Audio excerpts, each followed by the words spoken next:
Hello friends, எல்லாருக்கும் வணக்கம். இன்றைக்கி வந்து ஸ்லீவ் வந்து எவ்வளோ ஈஸியாக கட் பண்ணலான்னு பார்க்கலாம் வாங்க.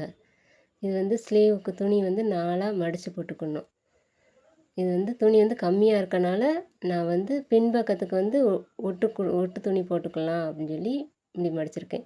ஃபோல்டு வந்து நம்மளை பக்கம் இருக்கணும். ஓப்பன் சைடு வந்து ஆப்போசிட் சைடில் இருக்கணும்.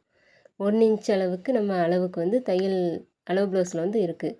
அப்போது நம்ம வந்து இது வந்து 1 இன்ச் அளவுக்கு நம்ம விட்டுக்கலாம். ஏன் அப்படின்னா இது வந்து கீழே கரை இருக்குது. அதனால் நம்ம வந்து 1 இன்ச் அளவுக்கு நம்ம தையலுக்கான அளவு விட்டுக்கலாம்.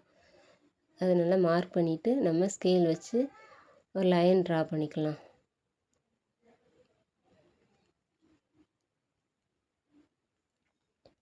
இப்போ வந்து ஸ்கேல் வச்சு நம்ம லைன் ட்ரா பண்ணிக்க போகிறோம். அப்புறம் வந்து நம்ம அளவு ப்ளவுஸை வச்சு நம்ம இப்போ அளவு எடுத்துக்கிட போகிறோம். அது வந்து தையல் வந்து ஆப்போசிட் சைடில் இருக்கணும். அதை வந்து கரெக்டாக வச்சு நம்ம கீழே ஒரு மார்க் பண்ணிக்கணும். அடுத்து நம்ம வந்து ஷோல்ட்ருக்கிட்ட ஒரு ஆம்ஹோல் ஷோல்ட்ருக்கிட்ட ஒரு மார்க் பண்ணிக்கணும் அந்த தையலுக்கான அளவை. அதே மாதிரி ஆம்ஹோல் சைடும் நம்ம வந்து ஒரு மார்க்கு அந்த தையலுக்கான அளவை கரெக்டாக வச்சு அந்த அளவு ப்ளவுஸில் வந்து எங்கே தையல் வருதோ அதுலேருந்து நம்ம கரெக்டாக மார்க் பண்ணணும். நான் ஏற்கனவே மார்க் பண்ணியிருக்கேன். இப்போ உங்களுக்காக காட்டுறேன். அதுக்கடுத்து தையலுக்கான அளவு ஒரு 1/2 இன்ச்சு 1/2 இன்ச்சு விடணும். ஆம்கோல் சைட்லேருந்து மேலே 1/2 இன்ச்சு தையலுக்கான அளவு எடுக்கணும். அதுமாதிரி இந்த சைடு ஷோல்ட்ருக்கிட்ட வரும்போது நம்ம வந்து 1/2 இன்ச்சு வந்து மேலே குறிச்சிக்கணும். மார்க் பண்ணிவிட்டு அப்புறம் நம்ம வந்து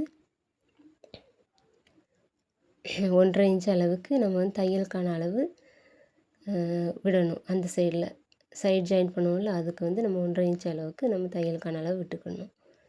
அது மாதிரி கீழேயும் நம்ம 1/2 இன்ச் மேலே எவ்வளோ விட்டுருக்கோமோ அதே தான் கீழே விடணும். 1/2 இன்ச் நம்ம தையலுக்கான அளவு சைட் ஜாயிண்ட்டுக்காக விடணும். இப்போ மேலே வந்து நம்ம அந்த கவ் வந்து வரைஞ்சிக்க போகிறோம். பார்க்காதவங்க என்னோடய வீடியோலாம் பாருங்கள், கண்டிப்பாக உங்களுக்கு பிடிக்கும். இது வந்து நம்ம வந்து பின் சைடு ஒட்டு கொடுக்கறது வந்து பின் சைடு, இது வந்து முன் சைடு வந்து நம்ம குதஞ்சி வெட்டுவோம்.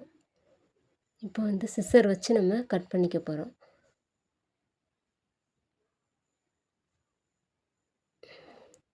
கீழேயும் அந்த சைட்லேயும் நம்ம வந்து ஓப்பனாக நம்ம கட் பண்ணி வச்சுக்கணும். அப்போ தான் துணி வந்து ஒட்டு கொடுக்கும்போது நமக்கு வந்து தெரியும்.